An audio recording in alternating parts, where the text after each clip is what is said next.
can punish that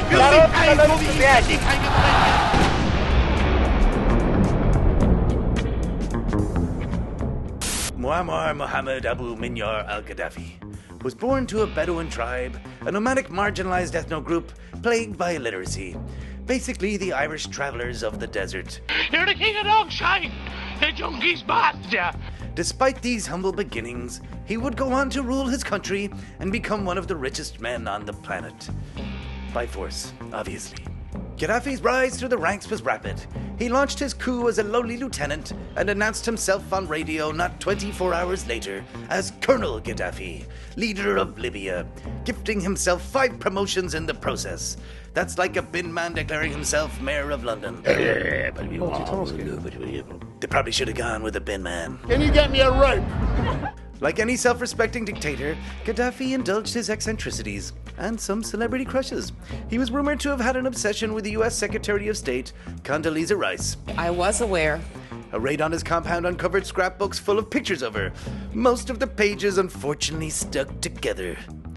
He was a big fan of Lionel Richie and once paid the singer a rumored $1 million to perform a private peace concert in Tripoli.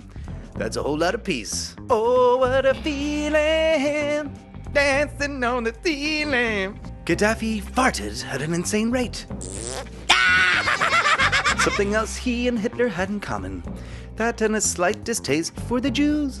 Gaddafi had a bunch of golden guns like a Bond villain. What is it with these tin pot dictators and their vulgar displays of wealth? I love gold! Here's Gaddafi's pistol, Saddam's guns. That last one's Trump's sink. Even then, he can't keep his hands clean. Speaking of the Donald, he came to Gaddafi's rescue when he wanted to erect a bulletproof tent in Central Park during a UN conference, where he was denied. Then in New Jersey, he tried again to erect his tent, despite the majority of the Lockerbie victims coming from there. He was denied. Eventually, the Trumpster would facilitate his erection in his bed for a home. So I got, in one night, more money than I would have gotten all year. 4 hookers, golden shower. Doing deals with dictators, making America great again. Gaddafi had a personal female bodyguard corps known as the Amazonian Guard. The members are reportedly required to be virgins, trained in martial arts, and willing to sacrifice their lives for him. They obviously lied on their resumes because in the end he was sodomized by an iron bar and shot to death by his own golden gun. But we're jumping ahead. Let's go back. In the 1980s, having lost in Vietnam and the Iranian hostage debacle, Ronald Reagan wanted to reassert American power, and Gaddafi was happy to be his punch bag. Aggressiveness like that could become an aberration. Gaddafi had a penchant for funding terrorist organizations as well as piracy in international waters. Picking a fight with the Yanks is like a kindergarten bully trying to steal milk money in a federal penitentiary.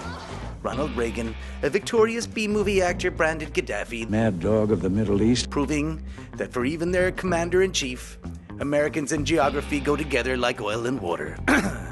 North Africa. Africa? Nope. Is this one Europe? Shouldn't I be taught this in school? From the beginning, Gaddafi was a pan-Arabian, but when the other Arab leaders over the years got annoyed by his crazy nonsense, like trying to assassinate them all the time, he was no longer invited to their birthday parties or international summits, so he became a Pan-African instead. This guy did more rebranding than Coca-Cola. Eventually, when there was a coup against him, to reassert his legitimacy, Gaddafi launched his revolution within a revolution, a Jamahiriya, some sort of Islamic socialist mutant state. Apparently direct rule for the people, but he remained directly in charge. As a dictator, it's fairly simple to order the release of prisoners, but Gaddafi, deciding to appear like a man of the people, drove a bulldozer through the gates of a Tripoli prison, releasing all 400 inmates. He would also do the opposite and mass slaughter nearly 1,300 inmates of the Abu Salim prison. The resulting protests regarding this particular act would be the spark for the revolution that would eventually bring him down. During the Jamahiriya, he would bring in random members of the public in off the street to read the evening news, apparently to avoid the rise of any TV personalities. I'm Ron Burgundy? He would also bus school kids into sports arenas to witness public executions. The regime would replay these on TV even during Ramadan. Talk about crappy reruns. As the years took their toll on Gaddafi, he was said to become obsessed with his own appearance and would frequently undergo plastic surgery, although he and his apologist would always deny this. Implants in your cheeks. Oh, God. You've had a dimple made in your chin. You've had your lips enlarged. You've had your eyelids reconstructed. Eyelids reconstructed. Stupid. None of it's true. None of it's true.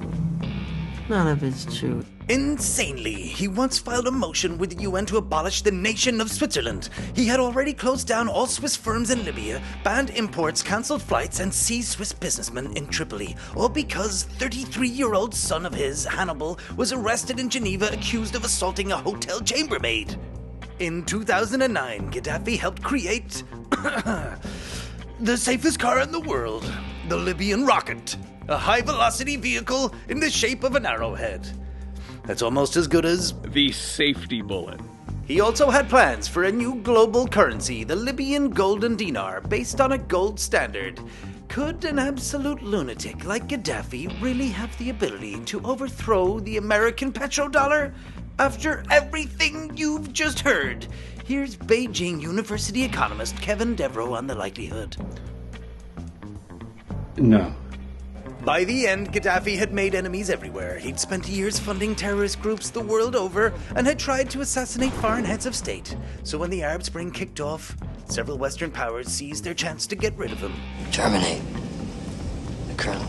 Yet like a lot of people surrounded by yes-men and sycophants, he believed his people would still support him. Yet his public knife-buggering and murder would suggest otherwise. He was just as delusional as Madonna trying to do a squat in her 60s. Right on, motherfuckers. Right before his death, he told Larry King, "I am leader of a revolution, not a country." Bad choice. Revolutionary leaders almost always die at the hands of a revolution. Here's Hillary to discuss her feelings on the matter. We came, we saw, he died. It was around this time that she picked up the moniker Hillary Clinton. After his death, his friend and ally Putin said, "His corpse was shown on global television channel. It was impossible to watch without disgust." But I reckon such an end would horrify any fellow dictator. Putin watches that tape over and over and over again. It's all he can talk about. Revolutions can go many ways. Tunisia took the road less traveled. Not much bloodshed. Libya followed the standard path of carnage and conflict.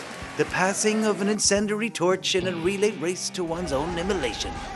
As Ambrose Bierce once said, a revolution is an abrupt change in the form of misgovernment.